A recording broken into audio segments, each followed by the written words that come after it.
And when my standers humble themselves, they're like, I'm sorry for any way I've ever failed you. And I always say, never respond to hatred and anger with hatred and anger. That's just one of the Hmm. rules. And so when your spouse is coming at you with nastiness and all you come back to them with is love, it Hmm. befuddles the enemy. Satan doesn't know what to do with that. And so in the scene, in the court where the jury, the judge, the lawyer she was mandated to get were appointed by King Henry. So that's not a stacked trial, right? Hmm. Right. And before it even begins, she comes in and instead of sitting in the seat assigned to her, bows down before her husband. There's an act of obedience to the head of the family, and the Hmm. king honors both those roles and begs him to not do this and says basically, I'm going to love you. I was trying to find it, but I'm going to love you, and I hope you do what is good and right.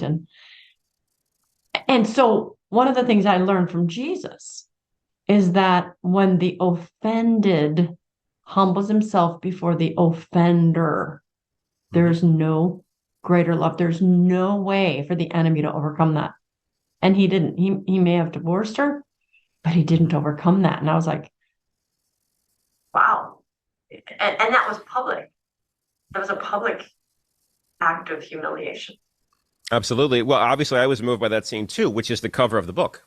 So Well, that's that the is the the cover of the cover of the book is that the scene that is Catherine of Aragon and that is King Henry VIII, and that's why that's the cover. I thought, my publisher, Aston Tan Books, wanted to know what I wanted for cover. I said it's right here because to me, because that's how moved I was by. I thought, you know what, if we can visually sum up what this book is about, yeah, that'll work. Catherine of Aragon. So yeah, I was moved too, and I'm glad that came through in the book. I appreciate Oh, that. it did. It did. And I was like, I don't know what I would have done. Yeah. But in either case, okay, so you did start from the very beginning and you had to make a solid case Hmm. for marriage. And it just, how it changed. It never, never, never, never, never, ever was as it is now, ever before. And that moment was just the beginning of a watershed of sin and failure and offense against the church and against the sacrament of matrimony. Anyway, That's sorry.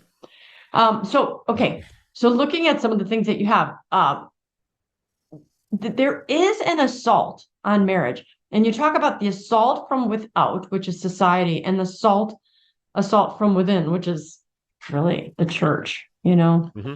And I Hmm. have to deal with that all the time. Can you talk about those? Why are we being assaulted from outside? That seems a little bit easier to understand Hmm. because Satan, secularism, Protestantism, then being assaulted from within. Touch on both of those.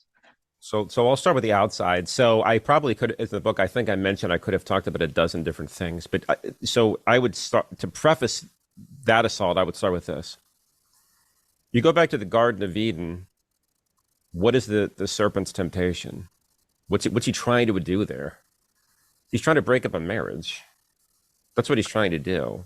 We often think this. I actually had to go back and study a little Hebrew on my part because the way that I had heard the story many times was is that Eve was alone in the garden. Adam just wasn't around. That's not what we learned by looking at the Hebrew. So Adam and Eve were both there. What was the serpent doing? The serpent was trying to break up what was which was a triangular relationship among God, Adam, and Eve. Okay.